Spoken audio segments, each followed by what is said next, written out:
One of the paradigmatic examples of this is Bourdieu's seminal analysis of the concept of taste as a social phenomenon in his Distinction. In this study, Bourdieu demonstrates that taste, which includes judging things in people to be beautiful or ugly, is socio-culturally determined and class-dependent in a way that renders it more than subjective, even if people themselves may interpret their taste as subjective, individual, or unique. In addition to taste judgments on inanimate objects, fashion, furniture, and activities, sport, leisure, taste also affects the choice of partner, which in turn includes questions about beauty and ugliness. This conception accounts for the fact that beauty standards are somewhat, yet not totally, relative to class, era, culture, or social subsegment, without having to state the implausible thesis that what is beautiful is always and wholly dependent on subjective taste.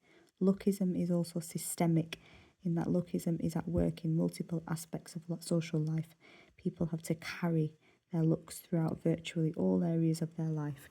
For example, in the area of employment, ugliness can prevent one from getting certain positions in a way that is analogous to how... Is that how you pronounce this word? I'm going to have to look it up on the dictionary later. Analogous. I do know what that means, but I don't know how to pronounce it.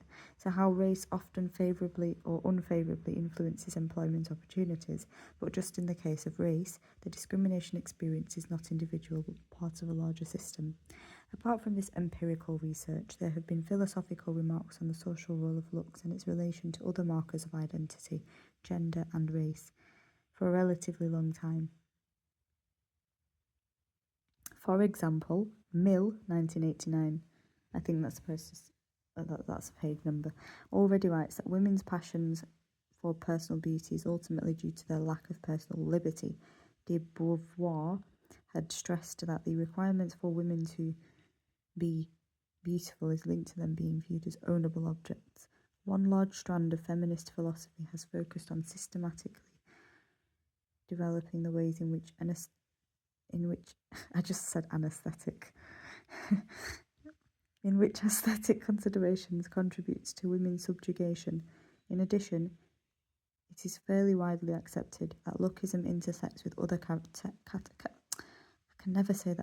categories, just like race intersects with, say, class or gender in various circumstances. For example, in predominantly white countries, men of Asian descent are often considered both undesirable and effeminate by white heterosexual women, showing how looks-based discrimination can be partially determined by racial and gendered prejudice.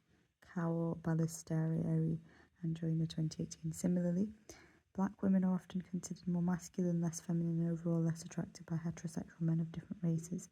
I don't agree with that, in all honesty. I think, if anything, they're much more appreciated by today's society. And then the bottom of that is ripped, so I'm just going to